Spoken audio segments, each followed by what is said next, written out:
Quality और consistent performance के लिए सिर्फ सिल्वर पंप्स एंड मोटर्स, नाम याद रखना।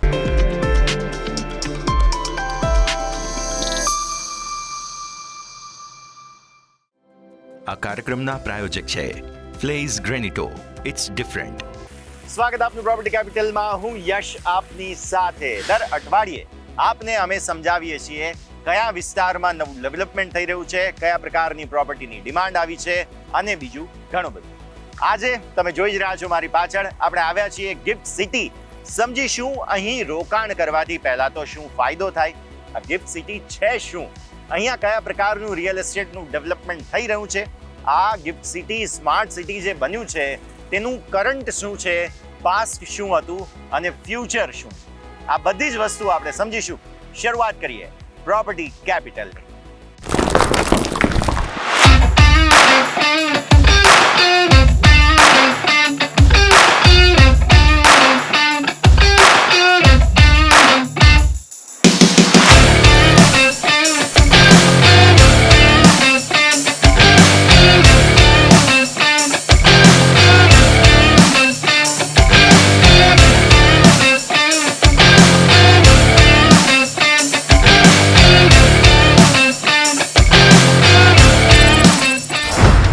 સૌથી પહેલાં તો આપણે સમજવું પડે કે આ ગિફ્ટ સિટી શું છે.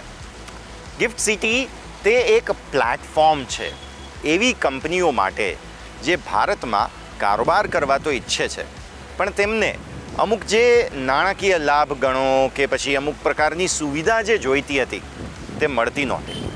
હવે જ્યારે ગિફ્ટ સિટી આવ્યું ત્યારે આ ઇન્ટરનેશનલ કંપનીઓને ભારતમાં કારોબાર જો કરવો છે તો તેના માટે એક પ્લેટફોર્મ મળી ગયું અને એટલા માટે જ ગિફ્ટ સિટીની સ્થાપના થઈ. સમજો કે ભારત પાસે ગ્રોથ કરવા માટેની જગ્યા ઘણી હતી. આગળ ઇન્ટરનેશનલ જે ફંડ છે તેને ભારતમાં લાવવા માટેની કોશિશ બહુ થતી હતી, પણ તેમાં ક્યાંક કચાશ રહી જતી હતી અને તેના માટે થઈને આ ફિનાન્શિયલ ડિસ્ટ્રિક્ટને ડેવલપ કરવામાં આવ્યું. આ ફિનાન્શિયલ ડિસ્ટ્રિક્ટને અલગથી બનાવવામાં આવ્યું, તેને સેઝનો દરજ્જો આપવામાં આવ્યો અને એટલા માટે ડિઝાઇન કરવામાં આવ્યો ગિફ્ટ સિટી. દોસ્તો, જ્યારે ગિફ્ટ સિટી માટે જગ્યા પસંદ કરવાની વાત આવી ત્યારે સવાલ ઊભો થયો કે સમગ્ર દેશભરમાં આવું ઇન્ફ્રાસ્ટ્રક્ચર કે જે સમગ્ર વિદેશી કંપનીઓને આકર્ષે તે ક્યાં હોવું જોઈએ. વર્ષ 2007થી તે સમયના તત્કાલીન મુખ્યમંત્રી અને હાલના પ્રધાનમંત્રી નરેન્દ્ર મોદી, તેમનું સપનું હતું કે સાબરમતીને કાંઠે જ ગિફ્ટ સિટીનો વિકાસ થવો જોઈએ અને આખરે એ જ થયું.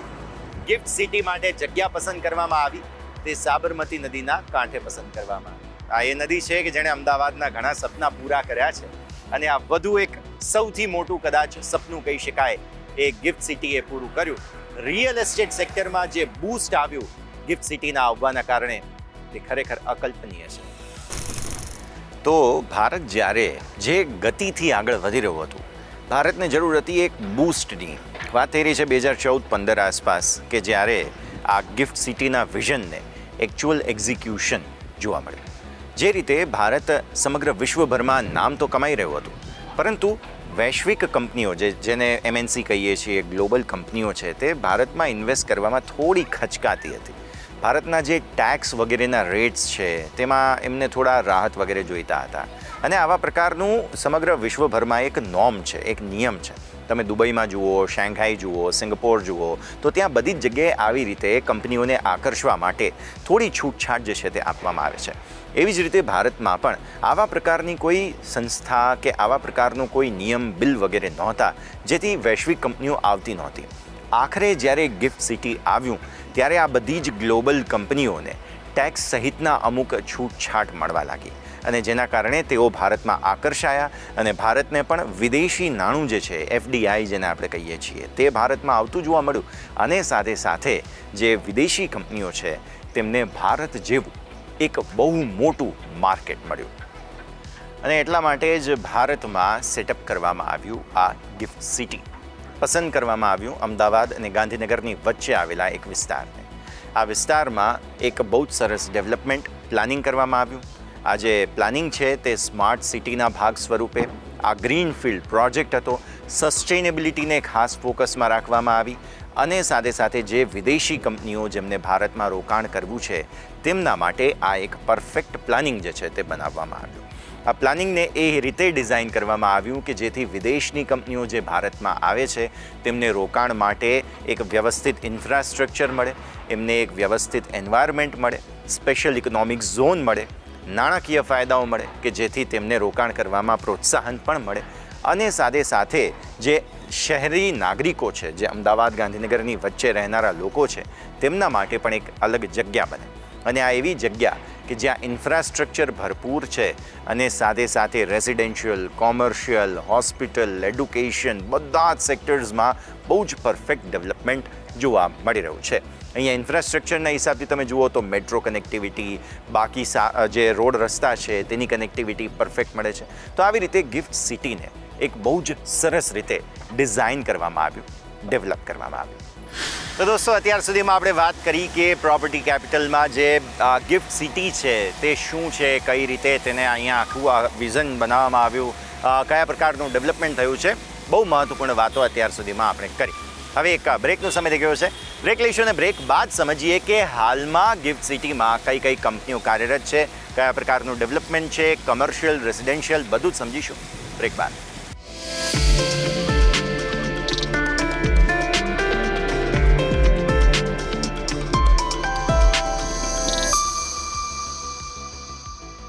તો હવે સમજીએ કે આ ગિફ્ટ સિટી કામ શું કરે છે. અહીંયા એવી કંપનીઓ કે જે કોઈ પણ રીતે ભારતની બહાર કામ કરે છે, ચાહે ઓપરેટ કરે છે કે કામ કરે છે, તેમના માટે અહીંયા જો ઓફિસ હોય તેઓ અહીંયાથી કામ કરે છે ગિફ્ટ સિટીના સેઝમાંથી, સ્પેશિયલ ઇકોનોમિક ઝોનમાંથી, તો તેમને અમુક પ્રકારના ફિનાન્શિયલ ઇન્સેન્ટિવ્સ ભારત સરકાર આપે છે. જેમ કે તમે LIC અને SBI જુઓ તો છે ઇન્ડિયન કંપની, પણ જે એમનો બહારનો કારોબાર છે, જે ભારત બહારનો કારોબાર છે, તેનું ઓપરેશન તેઓ અહીંયાથી જો મેનેજ કરે છે તો તે બહારથી આવી રહેલી આવક પર એમને ફિનાન્શિયલ ઇન્સેન્ટિવ્સ મળે. બીજી તરફ તમે ગૂગલ અને કેપજેમિની જેવી ઇન્ટરનેશનલ કંપનીઓ જુઓ છો કે જે આમ જોવા જાવ તો ઇન્ડિયન નથી, પણ એમનો જે ઇન્ડિયામાં કારોબાર છે, જો એ અહીંથી ઓપરેટ થાય છે તો તેમને ફિનાન્શિયલ ઇન્સેન્ટિવ્સ મળે. સો બેઝિકલી ચાહે ભારતીય કંપની હોય કે બહારની કંપની હોય, કોઈ પણ રીતે તેઓ જે છે તે ખાસ અહીંયા કામ કરે છે ગિફ્ટ સિટીમાં, તો તેમની જે કોઈ પણ રેવન્યુ જનરેશન થાય છે તેના પર તેમને બેનિફિટ મળે. આ બેઝિકલી કોર કન્સેપ્ટ છે ગિફ્ટ સિટીનો. હવે તમે એ સમજો કે આ ગિફ્ટ સિટીમાં જ્યારે અહીંયા ઓફિસ ખોલી દેવામાં આવે છે તો અહીંયા કયા પ્રકારના બેનિફિટ્સ મળે. આવો તેના પર હવે નજર કરીએ. તો ગિફ્ટ સિટીમાં આપણે એક જોઈ રહ્યા છીએ ઇન્ટરનેશનલ કારોબારની વાત, તે બધી ટેકનિકાલિટીઝની વાત તો આપણે સમજી રહ્યા છીએ, પણ એક બહુ ઐતિહાસિક વસ્તુ જે છે તે ગિફ્ટ સિટીના બનવાથી થઈ. શેર બજારની સાથે જોડાયેલા લોકોને ખ્યાલ હશે કે દરરોજ સવારે આવી અને SGX નિફ્ટીના ક્યુઝ તેઓ જોતા. SGX નિફ્ટી એટલે સિંગાપોર નિફ્ટી જે છે તે કહેવામાં આવતું. આપણું પોતાનું નિફ્ટી કે જેના પ્રી માર્કેટના ક્યુઝ, ઇન્ટરનેશનલ માર્કેટની સાથેના ફ્યુચર્સના ક્યુઝ જે છે તે તમારે સિંગાપોરમાં આપણા જે એક્સચેન્જીસ છે તેનાથી લેવા પડતા હતા. પણ ગિફ્ટ સિટીમાં ગિફ્ટ નિફ્ટી હવે જે છે તે આવી ચૂક્યું છે. NSEનું બિલ્ડિંગ આપ નિહાળી રહ્યા છો. એમની પોતાની જે ફ્યુચર્સ અને પ્રી જે કહેવાય તે ઇન્ટરનેશનલ કારોબારની વાત, તે ગિફ્ટ નિફ્ટીના ક્યુઝ હવે તમને ભારતમાં ગાંધીનગરથી મળે છે. અને એ ગિફ્ટ નિફ્ટીના ક્યુઝ જે છે તે આ ગિફ્ટ સિટીની જે હયાતી છે તેના કારણે તમને મળે છે. એટલે તમે સમજો કે ગિફ્ટ સિટી જે છે તેનું મહત્ત્વ કેટલું છે. ઇન્ટરનેશનલ આપણા પોતાના એક્સચેન્જીસ જે હતા તેને પણ હવે ભારતમાં સમાવી લેવામાં આવે છે, અને એમાં પણ આપણા ગુજરાત ગાંધીનગર ખાતે આવેલા ગિફ્ટ સિટીમાં. તો દોસ્તો, અત્યાર સુધી આપણે સમજ્યા કે આ ગિફ્ટ સિટી શું છે, ગિફ્ટ સિટીનું મહત્ત્વ શું છે. હવે તમે સમજો કે ગિફ્ટ સિટીમાં કયા પ્રકારનું ડેવલપમેન્ટ થઈ રહ્યું છે. અલગ અલગ પ્રકારના ડેવલપમેન્ટ ઓફિસીસ તો તમે જોઈ જ રહ્યા છો, જે ઇન્ટરનેશનલ ફિનાન્શિયલ ટેક સિટી આને જે બનાવવામાં આવ્યું છે તેને કારણે કમર્શિયલ સ્પેસ જે છે તેનું ડેવલપમેન્ટ બહુ જ ભરપૂર છે. અને જો તમે કમર્શિયલ પ્રોપર્ટીમાં રોકાણ કરવા માગો છો તો હાલમાં તમારા માટે આ ગિફ્ટ સિટી જેવો કોઈ પ્રાયોરિટી ધરાવતો એરિયા અમદાવાદ કે ગાંધીનગર કે ટ્રાય સિટીમાં નથી. ગિફ્ટ સિટી તમારા માટે પરફેક્ટ જગ્યા જો તમારે કમર્શિયલ કોઈ ઇન્વેસ્ટમેન્ટ કરવું છે તો. રેસિડેન્શિયલ ડેવલપમેન્ટ પણ ઘણું છે ગિફ્ટ સિટીમાં તો છે જ. ગિફ્ટ સિટીની આસપાસના વિસ્તારો રાયસણ, કુડાસણ, આ તરફ તમે જુઓ તો મોટેરા, આ બધામાં પણ જબરદસ્ત ડેવલપમેન્ટ થઈ રહ્યું છે. એટલે ગિફ્ટ સિટી અને તેની આસપાસના વિસ્તારમાં રેઝિડેન્શિયલ ડેવલપમેન્ટ બહુ જબરદસ્ત છે. પ્લસ તમે જુઓ PDPU પણ છે અહીંયા, એના કારણે થઈને પણ જબરદસ્ત ડેવલપમેન્ટ. આ સિવાય એડ્યુકેશનનું હબ પણ આ ગિફ્ટ સિટી બની રહ્યું છે. અહીંયા મેજર સ્કૂલ છે, તો તેના કારણે થઈને એડ્યુકેશનના હબ તરીકે પણ સમજો. PDPU તો મેં તમને હમણાં જ કહ્યું, જે તેના કારણે થઈને પણ તમને અહીંયા એક્શન બનતું જોવા મળી રહ્યું છે એડ્યુકેશન સેન્ટર તરીકે. હોસ્પિટલ માટે, મેડિકલ સુવિધાઓ માટે પણ આ હબ બની રહ્યું છે, કારણ કે લીલાવતી હોસ્પિટલ આ સિવાય અન્ય હોસ્પિટલ્સ પણ અહીંયા છે, જેના કારણે પણ આ સેક્ટરના હિસાબથી પણ તમને અહીંયા ડેવલપમેન્ટ થતું જોવા મળી રહ્યું છે. તો આપણે વાત કરી રિટેલ સ્પેસ એક બાકી રહી ગયું. આ રિટેલ સ્પેસ એટલે શોપિંગ વગેરે, તેના માટે પણ અહીંયા ડીમાર્ટ પણ ઇનફેક્ટ બની રહ્યું છે. એટલે ડેવલપમેન્ટ બધા જ વર્ટિકલ્સમાં થઈ રહ્યા છે, ચાહે તે એડ્યુકેશન હોય, ચાહે તે કમર્શિયલ સ્પેસ હોય, રિટેલ સ્પેસ હોય, રેસિડેન્શિયલ સ્પેસ હોય. આ બધા જ પ્રકારના ડેવલપમેન્ટ જે છે તે ગિફ્ટ સિટીમાં અત્યારે ફિલહાલ થઈ રહ્યા છે. દોસ્તો, આપણે સમજ્યા અત્યાર સુધી કે આ ગિફ્ટ સિટી શું છે. ગિફ્ટ સિટીમાં મેં તમને અગાઉ કહ્યું તેમ IFSC છે. આ IFSC એટલે કે ઇન્ટરનેશનલ ફિનાન્શિયલ સર્વિસીસ સેન્ટર. આ ઇન્ટરનેશનલ ફિનાન્શિયલ સર્વિસીસ સેન્ટરના આવવાથી ગિફ્ટ સિટીમાં શું થઈ રહ્યું છે તે તમે સમજો. ગિફ્ટ સિટીમાં બેઝિકલી રેવન્યુ જનરેશન થઈ રહ્યું છે, અને આ જે રેવન્યુ જનરેશન છે તે સતત વધતું જઈ રહ્યું છે. રેવન્યુ જનરેશન સતત થવાને કારણે અહીં નવી નોકરીઓનું સર્જન થઈ રહ્યું છે. નવી નોકરીઓનું સર્જન જે છે તે સતત વધી રહ્યું છે, અને આના કારણે અલ્ટિમેટલી જે ઇકોનોમિક એક્ટિવિટીઝ આપણે કહીએ તે સૌથી વધારે વધતી તમને જોવા મળી રહી છે. સો ઇકોનોમિક એક્ટિવિટીઝ સતત વધવાના કારણે થઈને અલ્ટિમેટલી ગિફ્ટ સિટીનું ભારતના અર્થતંત્રમાં યોગદાન સતત વધી રહ્યું છે, અને આ આપણા સૌ કોઈ માટે બહુ મહત્ત્વની બાબત, કારણ કે ઇન્ટરનેશનલ કંપનીઓ ભારતમાં આવે છે અને ગાંધીનગરના ગિફ્ટ સિટીમાં આવીને પોતાનું રોકાણ કરે છે. તે જ બતાવે છે કે કઈ રીતે સમગ્ર ભારત અને સમગ્ર ગુજરાતનું ડેવલપમેન્ટ થઈ રહ્યું છે. તો દોસ્તો, હવે આપણે સમજીએ કે ગિફ્ટ સિટીના આવવાથી ગુજરાતને, અમદાવાદને, ગાંધીનગરને શું મળ્યું. સૌથી પહેલાં તો સમગ્ર વિશ્વભરના જે મેપ છે તે મેપમાં એક સ્થાન મળ્યું, કારણ કે સમગ્ર વિશ્વભરની કંપનીઓ અત્યારે ફિલહાલ ઇન્વેસ્ટમેન્ટ કરી રહી છે ગિફ્ટ સિટીમાં. બીજી વાત, ગિફ્ટ સિટી આવવાને કારણે અહીંના આસપાસના વિસ્તારમાં રિયલ એસ્ટેટમાં જે ડેવલપમેન્ટ થયું છે તે અહીંના લોકોને તમે પૂછશો ત્યારે ખ્યાલ આવશે. રાયસણ, કુડાસણ, મોટેરા, આ સમગ્ર વિસ્તારોમાં જે રિયલ એસ્ટેટમાં ડેવલપમેન્ટ થયું છે, ભાવ વધ્યા છે, તે ખરેખર અકલ્પનીય છે. એટલે આવી સ્થિતિમાં રિટર્ન પણ બહુ જ સારું બધાનું મળ્યું છે. રિયલ એસ્ટેટ માર્કેટમાં બૂમ લાવવાનું કામ ગિફ્ટ સિટીએ કર્યું છે.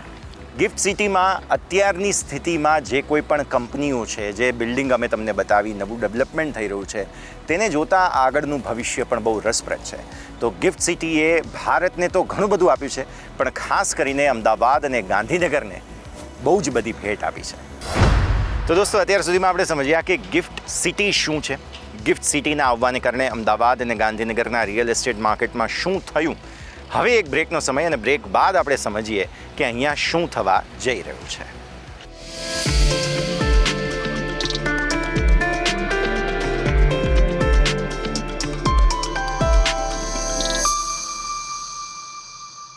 તો બ્રેક બાદ આપનું સ્વાગત છે પ્રોપર્ટી કેપિટલમાં. અત્યાર સુધી આપણે સમજ્યા કે ગિફ્ટ સિટી સૌથી પહેલી વાત તો શું છે, કઈ રીતે તેનું આખું ડેવલપમેન્ટ જે છે તે આપણને જોવા મળી રહ્યું છે, અને હવે આપણે સમજીએ કે કયા એવા મુદ્દાઓ છે, કયા એવા પાસાઓ છે કે જે ગિફ્ટ સિટીને એક યુનિક જે ઇન્ફ્રાસ્ટ્રક્ચર છે, સિટી છે, પ્લેસમેન્ટ છે તે બનાવે છે. આપણે ચર્ચા કરીએ. આપણી સાથે અત્યારે ફિલહાલ ચર્ચા માટે જોડાઈ રહ્યા છે કુંવરજી રિયલ્ટીના જય દિલવાલા સર. સ્વાગત. અને પ્રોપર્ટી કેપિટલમાં આજે તમે અમારી સાથે જોડાયા, થેન્ક યુ. ગિફ્ટ સિટી પર ફોકસ છે સર. એરિયા સ્વાભાવિક બહુ જ ઇન્ટરેસ્ટિંગ અને વન ઓફ અ કાઇન્ડ. હું એમ કહું કે કદાચ આખા ઇન્ડિયામાં લગભગ આવી ઓપોર્ચ્યુનિટી ઇન્વેસ્ટમેન્ટ માટે બહુ રેર કહેવામાં આવે એ પ્રકારની સ્થિતિ છે. તો પહેલાં તો સમજીએ કે ગિફ્ટ સિટીને આટલું મહત્ત્વ શા માટે લોકો આપી રહ્યા છે, અને અમદાવાદ અને ગાંધીનગર માટે આ ગિફ્ટ સિટીનું આવવું it's kind of a blessing for particularly our real estate market. તો એ ખાસ આપણે પહેલાં તો સમજીએ. Perfect. So, GIFT City is kind of India's first international finance service center. જે ગ્લોબલી તમે કોઈ પણ કન્ટ્રીમાં જુઓ તો એક જ હોય છે, it is not multiple. So એક રીતે એક તો ફર્સ્ટ એ યુનિક છે કે ઇન્ડિયાનું first international finance service centre છે. સેકન્ડ, ઇન્ડિયાનું ફર્સ્ટ ઓપરેશનલ સ્માર્ટ સિટી છે. So when we talk about the smart city, એની અંદર જે પણ ઇન્ફ્રાસ્ટ્રક્ચર છે એ સ્માર્ટ સિટી રિલેટેડ બધા ગવર્મેન્ટે પહેલાં ડેવલપ કરેલા અને પછી કોમર્શિયલ બિલ્ડિંગ એલાવ કર્યા, પછી રેસિડેન્શિયલ એલાવ કર્યા. એટલે એકદમ ફેઝ મેનરમાં એનું ડેવલપમેન્ટ થયેલું છે. એની અંદરમાં બધા જ ઇન્ફ્રાસ્ટ્રક્ચર કહીએ જેમ કે district cooling plant which is કે ચિલ્ડ વોટર્સથી આખું કુલિંગ જનરેટ થાય છે. અંડરગ્રાઉન્ડ યુટિલિટી ટનલ છે, so your every utility is underground. Third is your automated waste management plant which is collecting the waste from your kind of building. Just you to dump the waste એ શૂટ્સમાં અને ત્યાંથી એ collect થઈ જાય છે. સો આ બધા ઇન્ફ્રાસ્ટ્રક્ચર એને યુનિક બનાવે છે અને main it's a business district અને with a walk to work kind of concept. So ત્યાં આગળ આજે IFSC ઝોન જે ડિક્લેર થયો, સો ઘણા બધા ટેક્સ એડવાન્ટેજ ગવર્મેન્ટે આપ્યા ટુ ધ બિઝનેસીસ જેમાં એલિજિબલ થાય છે. એના હિસાબથી ખાસું એવું એમ્પ્લોયમેન્ટ ક્રિએટ થયું. સો એના એમ્પ્લોયમેન્ટના હિસાબથી ત્યાં રેસિડેન્શિયલની રિક્વાયરમેન્ટ આવી. સો આખી એક ઇકોસિસ્ટમ ડેવલપ થઈ છે which is definitely helpful four Ahmedabad as well અને ગાંધીનગરને પણ ખરું. સો સર, તમે જે સમજાવ્યું એમાં એક વાત સામે આવી રહી છે, IFSC એટલે કે ઇન્ટરનેશનલ ફિનાન્શિયલ સર્વિસીસ. હવે ઇન્ટરનેશનલ પર આપણે થોડું ફોકસ કરીએ. યસ, એટલે મલ્ટીનેશનલ કંપનીઝ, ચાહે ઇન્ડિયન ઓરિજિન હોય કે નોન ઇન્ડિયન ઓરિજિન હોય, એ બધાને જ્યારે ઇન્ટરનેશનલી કોઈ કારોબાર કરવો છે તો એમના માટે ગિફ્ટ સિટીમાં જો એમનું વર્ક પ્લેસ હોય તો એમને ટેક્સના બેનિફિટ્સ મળે. આ બેઝિક ક્રક્સ છે. હવે આવી સ્થિતિમાં એવી કઈ ઇન્ટરનેશનલ કંપનીઓ છે કે જેને અહીંયા આવવામાં રસ પડે છે પહેલાં તો, અને બીજું કે ઇન્ટરનેશનલ કંપની જ્યારે આવે છે તો આપણે અત્યાર સુધી શું છે કે લોકલ ડિમાન્ડ, શોરૂમ, શોપ્સ, વધીને મોલ, એવું બધું જોયેલું છે. બટ આ જે ઇન્ટરનેશનલ ઇન્ફ્રાસ્ટ્રક્ચરની ડિમાન્ડ છે એ કઈ ટાઈપની છે? ઓકે. સો ફર્સ્ટ કયા ટાઈપની કંપનીઝ તમે કીધું કે ત્યાં જે આવે છે. સો IFSC ઝોન જે છે ત્યાં આગળ ગવર્મેન્ટે ડિફરન્ટ IFSC ઓથોરિટીએ રાધર ડિફરન્ટ બિઝનેસીસને ટેક્સ એડવાન્ટેજીસ આપેલા છે which includes banking, financial services, insurance. These are the core products કે જેને કયા સેગમેન્ટ્સ કે જેની અંદરની કંપનીઝ કે જે ફોરેન કરન્સીઝમાં બિઝનેસ કરતા હોય એ લોકોને ત્યાં ટેક્સ એડવાન્ટેજીસ છે. અને એની સિવાય IFSC ઓથોરિટી નવા એવન્યુઝ ઓપન કરી રહ્યા છે. જેમ કે લાસ્ટ 1 યરની વાત કરીએ, so they open up the foreign universities. So હવે બહારની યુનિવર્સિટી એ લોકોના કેમ્પસીસ અહીંયા આગળ ઓપન કરી રહ્યા છે. તો ઇન્ડિયન સ્ટુડન્ટ્સ જે બહાર ભણવા જતા હતા એમને સેમ યુનિવર્સિટીનું ડાયરેક્ટ એજ્યુકેશન અહીંયા આગળથી મળી શકે. So that is one new avenue. પછી એ લોકોએ એરક્રાફ્ટ અને શિપ લીઝિંગ બિઝનેસ અહીંયાથી એલાવ કર્યો, વેરીન આ બધા બિઝનેસીસ ઇન્ડિયામાં પહેલાં પરમિટેડ જ નહોતા. So that international finance service centre is a kind of foreign territory within India. So આ બધા બિઝનેસીસ ત્યાં આગળ ફ્લરિશ થઈ રહ્યા છે. So there are kind of good amount of more than 450+ actual users, companies જે ત્યાં આગળ એનો બિઝનેસ અત્યારે ઇન્ટરનેશનલ ઝોનમાંથી કરી રહી છે. પ્લસ તમે ત્યાં આગળ ગ્લોબલ ઇનહાઉસ સેન્ટર્સ જેમ કે બેંક ઓફ અમેરિકા છે, સો ઓલમોસ્ટ આખું એક બિલ્ડિંગ ઓક્યુપાઈડ કરી એમને લઈને લીઝ ઉપર લીધેલું છે. સો મોર દેન 2000 એમ્પ્લોઈઝ એ લોકોના વર્ક કરી રહ્યા છે. આવી તો ઘણી બધી, I have just taken one name, but there are more than 22 MNC banks, then financial services, alternate investment funds, જે બધા બહારથી ઇન્ડિયામાં ને ઇન્ડિયાથી બહારની અંદર જે ઇન્વેસ્ટમેન્ટ કરવું હોય ફોરેન કરન્સીમાં એ આ બધા એવન્યુઝથી થઈ શકે છે. એટલે એક બહુ જ સારો બેઝ ક્રિએટ થઈ રહ્યો છે. અને સેકન્ડ કે જ્યારે ઇન્ટરનેશનલ ઓર્ગેનાઇઝેશન્સ આવે છે યા કંપનીઝ આવે છે, સો એના હિસાબથી ઇન્ફ્રાસ્ટ્રક્ચર વાઇઝ પણ એવી ડિમાન્ડ હોય છે. અને જે કહેવાય ને vision of the government of Gujarat કે જ્યારે એ લોકોએ આજથી ખાસા વર્ષો પહેલાં આખું એ એપ્લાય કરેલું અને એ લેવલના ઇન્ફ્રાસ્ટ્રક્ચર ઓલરેડી ગિફ્ટમાં ઇન પ્લેસ છે. એટલે તમે ગિફ્ટને આજે કોઈ પણ સારા ડેવલપ કન્ટ્રીનું કોઈ સારું બિઝનેસ ડિસ્ટ્રિક્ટ હોય યા સિટી હોય એની સાથે આપણે કમ્પેર કરી શકીએ. અને એ લેવલનું ડેવલપમેન્ટ ત્યાં ઓલરેડી ઇન પ્લેસ છે. પ્લસ ગવર્મેન્ટનું જે નોર્મ્સ રિલેક્સેશન છે ફોર ધ કહેવાય કે ડ્રિંકિંગ માટેનું એ લોકોએ જે લિકર પરમિશન ત્યાં આગળ એલાવ કરી, વાઇન એન્ડ ડાઇન ફેસિલિટી. તો એ ઇન્ટરનેશનલ જે બધા ક્લાયન્ટ્સ આવે છે યા કંપનીઝ આવે છે એ લોકોને ફેસિલિટેટ ત્યાં આગળ એક તો એ એક કરે છે. પ્લસ યંગ ટેલેન્ટને એટ્રેક્ટ કરવા માટે પણ આફ્ટર વર્કિંગ અવર્સનું આખું સ્ટ્રક્ચર્સ ત્યાં આગળ ઇકોસિસ્ટમ અત્યારે ડેવલપ થઈ રહી છે. ઓકે, સો આ ઇન્ફ્રાસ્ટ્રક્ચર કંપનીના ટાઈપ્સ એની આપણે વાત કરીએ. સર, હવે એ સમજીએ કે જે પ્રકારે આ રીતે બધી કંપનીઝ બહારથી આવે છે, આમના માટે થઈને કનેક્ટિવિટી માટે પણ બહુ મહત્ત્વ આપવામાં આવ્યું છે. જેમ કે મેટ્રો હવે તો અહીંયા શરૂ થઈ ચૂકી છે, ગાંધીનગર અને ગિફ્ટ સિટીની પણ કનેક્ટિવિટી છે. આવી રીતે બીજા પણ ઘણા બધા સોલ્યુશન્સ જે છે તે પ્રોવાઈડ કરવામાં આવ્યા છે. એટલે કે એવું નથી કે આ ગાંધીનગર અને અમદાવાદ વચ્ચેનો એક આઇસોલેટેડ એરિયા છે અને વેલ કનેક્ટેડ ડિઝાઇન કરવામાં આવ્યું? It's a very strategically located place. GIFT સિટીની જે જગ્યા છે, સો તમે પહેલાં આપણે અલગ અલગ વેઝ ઓફ કનેક્ટિવિટીની વાત કરીએ તો મેટ્રો જેમ આપણે કીધું એમ શરૂ થઈ ગઈ છે, બરાબર છે. સેકન્ડ ઇઝ એરપોર્ટથી ખાલી 15 મિનિટના ડિસ્ટન્સથી છે. અમદાવાદ ઇન્ટરનેશનલ એરપોર્ટથી જસ્ટ 15 મિનિટના ડિસ્ટન્સમાં છે. Third is your road connectivity. It is on the national highway 48 which is a DMIC corridor, Delhi Mumbai industrial કોરિડોરવાળું જે આખું રોડ નેટવર્ક છે એનાથી એ કનેક્ટેડ છે. On that road only it is that. Fourth is a Sabarmati riverfront. તો જેવી રીતે અમદાવાદમાં આપણે રિવરફ્રન્ટ ડેવલપમેન્ટ જોયું છે, એ ગિફ્ટ સિટી અને એનાથી પણ આગળ એક્સટેન્ડ થઈ રહ્યું છે. એના ટેન્ડર્સ ઓલરેડી એલોકેટેડ છે, વર્ક સ્ટાર્ટ થઈ ગયું છે. So connectivity wise GIFT has all the connectivity of airport, then your metro, then bullet ટ્રેનનું station is also 15 minutes away from the GIFT city. So આ બધા ઇન્ફ્રાસ્ટ્રક્ચરથી ગિફ્ટને કનેક્ટિવિટી વાઇઝ બહુ જ benefit છે. સો હવે થોડું સેગમેન્ટ વાઇઝ સમજીએ, બિકોઝ આંકડો તો પબ્લિકલી અવેલેબલ છે કે કંઈક 62 મિલિયન સ્ક્વેર ફીટનું ડેવલપમેન્ટ ટોટલ છે, પણ આમાં ફેઝિસ મતલબ તમે એ સમજાવ્યું, પ્લસ સેક્ટર્સ ઘણા છે, જેમ કે કમર્શિયલ સ્પેસ છે, રેસિડેન્શિયલ છે, ઇવન મેં હોસ્પિટલ્સ અને એડ્યુકેશનના હિસાબથી પણ ડેવલપમેન્ટ જોયું. તો હવે એ સમજાવો, એ થોડું ક્રાઇટેરિયા સમજાવો. ઓકે, સો ટોટલ જે ગિફ્ટનો એરિયા છે 886 એકર્સ, એની અંદર 67% ઇઝ ફોર ધ કોમર્શિયલ, કે જ્યાં આગળ ઇન્ટરનેશનલ ઝોન, ડોમેસ્ટિક ઝોનમાં કોમર્શિયલ ડેવલપમેન્ટ થશે, ઓફિસ બિલ્ડિંગ્સ બનશે. દેન 22% ઇઝ યોર રેસિડેન્શિયલ ડેવલપમેન્ટ, કે જ્યાં આગળ વોક ટુ વર્ક કન્સેપ્ટ છે, એટલે જેટલા પણ ત્યાં આગળ બિઝનેસીસ થઈ રહ્યા છે એના એમ્પ્લોઈઝ માટે ત્યાં રહેવા માટેની જગ્યા માટે રેસિડેન્શિયલ એલોટમેન્ટ છે. 11% is your all social amenities which include school, hospital, colleges, malls and other entertainment things. So આ રીતે એનું ટોટલ એરિયા વાઇઝ બાયફર્કેશન છે. એની પછીની જ્યારે વાત કરીએ તો ઓલરેડી જે અત્યારે સારા ઇન્સ્ટિટ્યુશન્સ જે ડેવલપ છે, આ બધા સોશિયલ એમ્યુનિટીઝના હિસાબથી, આ ડેવલપમેન્ટના હિસાબથી. સો આપણે ઓલરેડી ત્યાં આગળ જમનાબાઈ નર્સરી સ્કૂલ છેલ્લા 6 વર્ષથી ઉપર ઓપરેશનલ છે, with all full capacity it is going there. Colleges ત્યાં આગળ ઓલરેડી સરાઉન્ડિંગમાં ખાસી બધી ડેવલપ થયેલી છે, ઓપરેશનલ છે. બહારની યુનિવર્સિટીમાં, ઓસ્ટ્રેલિયાની 2 યુનિવર્સિટી પણ ઓલરેડી એજ્યુકેશન વાઇઝ ત્યાં આગળ એ કોર્સિસ એમના યુનિવર્સિટી ઓફર કરી રહી છે. લીલાવતી હોસ્પિટલ જે મુંબઈની બહાર એમનું ફર્સ્ટ હોસ્પિટલ એ લોકો ગિફ્ટ સિટીમાં કરી રહ્યા છે. સો એમનું કન્સ્ટ્રક્શન અત્યારે ફૂલ ફ્લેજ ચાલી રહ્યું છે. ડીમાર્ટ એમનું આખું મોલ અને માર્ટ બનાવી રહ્યું છે ત્યાં આગળ. ડીમાર્ટ આખું ત્યાં ડેવલપ થઈ રહ્યું છે.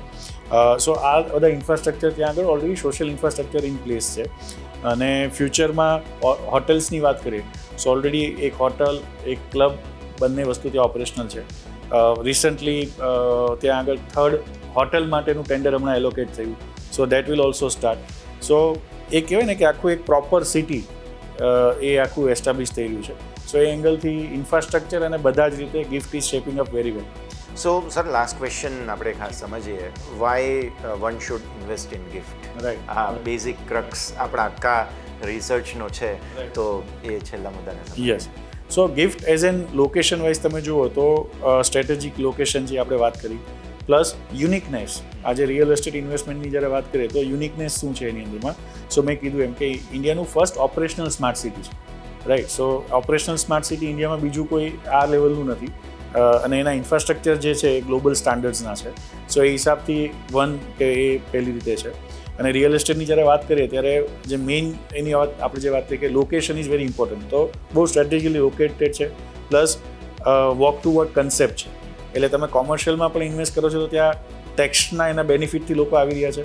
અને એ જેને સપોર્ટ કર્યું છે રેસિડેન્શિયલ, એટલે બંને સેગમેન્ટમાં બહુ જ સારી ડિમાન્ડ છે. Not only from Ahmedabad. So this is the one project કે જ્યાં આગળ ખાલી અમને અમદાવાદથી જ ઇન્ક્વાયરીઝ કે ક્લાઇન્ટ્સ આવી રહ્યા છે એવું નથી. It is a national level ટ્રેક્શનવાળો પ્રોજેક્ટ છે. પ્લસ એનઆરઆઈસ છે, એ લોકો પણ ખાસું ઇન્વેસ્ટ કરી રહ્યા છે. સો ગિફ્ટનું આ એક બહુ જ અત્યારે ઇન્વેસ્ટમેન્ટ માટે સારા પ્રોસ્પેક્ટ છે એના હિસાબથી. Plus price appreciation. સો છેલ્લા 1 વર્ષની અંદર ગિફ્ટની અંદર લાસ્ટ લેટ્સ સે તમે ઓવરઓલ સાયકલ જુઓ સો અત્યારે ત્યાં પ્રાઇઝીસ છે એ સારા એવા એપ્રિશિએટ થઈ રહ્યા છે. પણ હજી આ જે પણ પ્રાઇઝીસ છે એ તો નેશન સ્ટેજ છે. હજી અહીંયાથી પણ ખાસા એપ્રિશિએશન ગિફ્ટનું થશે જેમ જેમ એનું ફર્ધર એમ્પ્લોયમેન્ટ અને લોકો ત્યાં રહેવાનું સ્ટાર્ટ કરશે એના હિસાબે. ડેફિનેટલી. સો આ બધા રીઝન્સ છે કે જેને કારણે તમારે ગિફ્ટ સિટીને એક ઇન્વેસ્ટમેન્ટ ઓપોર્ચ્યુનિટી તરીકે ખાસ ધ્યાન રાખવું જોઈએ. સર, ખૂબ ખૂબ આભાર અમારી સાથે જોડાયા અને આ સમગ્ર. Thank you. પ્લેઝર. તો દોસ્તો, આજના પ્રોપર્ટી કેપિટલમાં આપણે સમજ્યા કે ગિફ્ટ સિટી શું છે, તે શું કરી શકે છે અને તેના વર્તમાનથી તેનું ભવિષ્ય કેટલું અલગ છે. ખૂબ જ રસપ્રદ આજની આ જર્ની.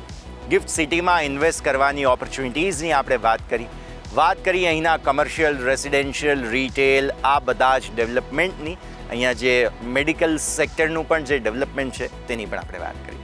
તો પ્રોપર્ટી કેપિટલના આ એપિસોડમાં હાલ બસ આટલું જ. મને યશને આપજો રજા. આગળના અપડેટ્સ માટે આપ જોતા રહો news capital Gujarat.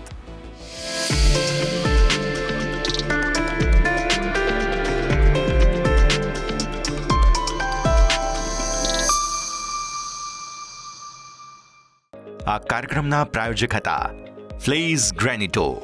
It's different.